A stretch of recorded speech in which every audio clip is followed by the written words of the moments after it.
विश्व 24 न्यूज हर पल आपके साथ।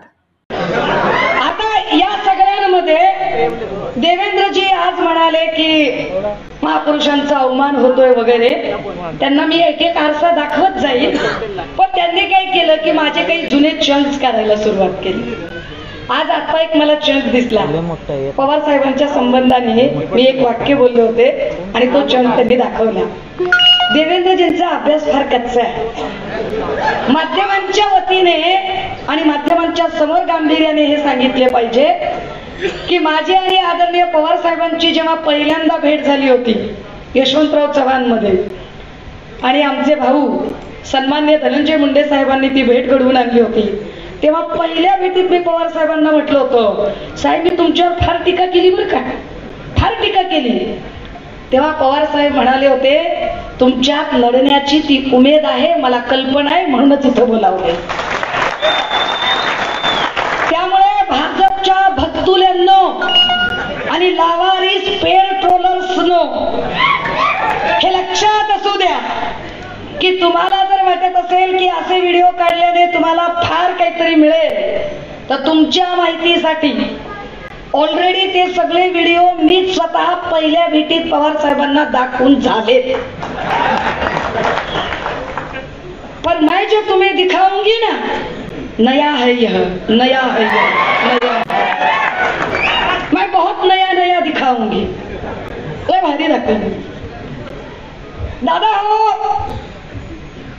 जर माझ्याकडे ईडी नाहीये, सीबीआय नाहीये, आयुष्यात कधी कुणाचं काही खाल्लं नाही, आयुष्यात कुठल्याही मंत्रालयाच्या कोणत्याही खात्याकडे कुठलंही प्रपोजल टाकलं नाही, उभ्या आयुष्यात कुठलंही 2 रुपयाचं कुणाकडूनही कॉन्ट्रॅक्टचं काम घेतलं नाही, टेंडर की मिळवली नाही, आयुष्यात कधी कुणाच्या बदली आणि प्रमोशनसाठी कुठल्याही मंत्र्याकडे शब्द टाकला नाही, आयुष्यात कधीही माहिती अधिकार दाखवून कुठल्याही अधिकाऱ्याला 1 रुपया मागितला नाही, कुठल्याही जयंतीसाठी 2 रुपयाची पावती फाडली नाही, अत्यंत निष्कलंक आणि अत्यंत निरभ्र स्वच्छ व्यक्तिमत्व घेऊन हे देवेंद्रजींना सांगितले पाहिजे की देवेंद्रजी माझ्या व्याख्यानांना या आधी जेव्हा गर्दी व्हायची ना, तेव्हा ती उत्स्फूर्तपणे गर्दी व्हायची। अमृता वैदींच्या गाण्यांच्या शो साठी पोलिसांकडून जसे पास विकावे लागत होते, तसे माझ्या भाषणाचे पास कधी विकावे लागले। बात निकलेगी तो दूर तलक जाएगी। देवेंद्रजी, तुम्ही विषयाला तोंडच फोडलंय, तर आता बोललंच पाहिजे। मला तुमच्या अभ्यासाबद्दल प्रचंड आदर आहे देवेंद्रजी, प्रचंड आदर आहे। पण देवेंद्रजी, प्रश्न असा निर्माण होतो की 13 वर्षापूर्वीचा माझ्या भाषणाचा 14 सेकंदाचा चंक आता काढून तुम्ही काय सिद्ध करताय? 13 वर्षापूर्वी जर मी बोलले हे तुम्हाला चूक वाटत होते, तर 13 वर्ष तुमच्यातलं हिंदुत्व कुठल्या खुंटीला तुम्ही टांगून ठेवलं होतं? 13 वर्ष तुमचे भाजपचे भक्तुल्ले कुठल्या हतपट्टीच्या गाड्यावर 90 आणि कंट्री मारून पडलेले होते?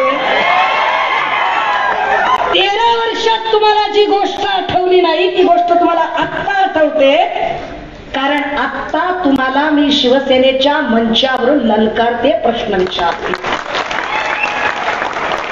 पर ये पब्लिक है, ये पब्लिक सब जानती है देवेंद्र जी, कारण तुम्हाला कहीं पे निगाह है, कहीं पे निशाना करत आहात। तुमची अडचण ही आहे की तुमच्या एका सदस्याचा, आमदाराचा, मंत्र्याचा, खासदाराचा एक व्हिडिओ घेऊन मी जी महाराष्ट्रभर लोकांना सांगते ना, त्याने मिरच्या जास्त लागल्या, ठसका उठलाय, तो इतका झोंबलाय, इतका ठसका उठलाय देवेंद्रजी, की त्यामुळे तुम्हाला 13 वर्षापर्यंत मागे जाऊन उकरत बसावं लागतंय। देवेंद्रजी, 13 वर्षापूर्वीचं उत्खनन करताय, 13 दिवसापूर्वी काय काय तुमची लोक बोलली, त्याचं उत्खननाचं काय झालं, बोला। राज्यातील महत्त्वाच्या आणि आपल्या भागातील ताज्या बातम्या पाहण्यासाठी आजच आमच्या विश्व 24 न्यूज चॅनलला YouTube वर सबस्क्राईब करा आणि बेल आयकॉन प्रेस करा।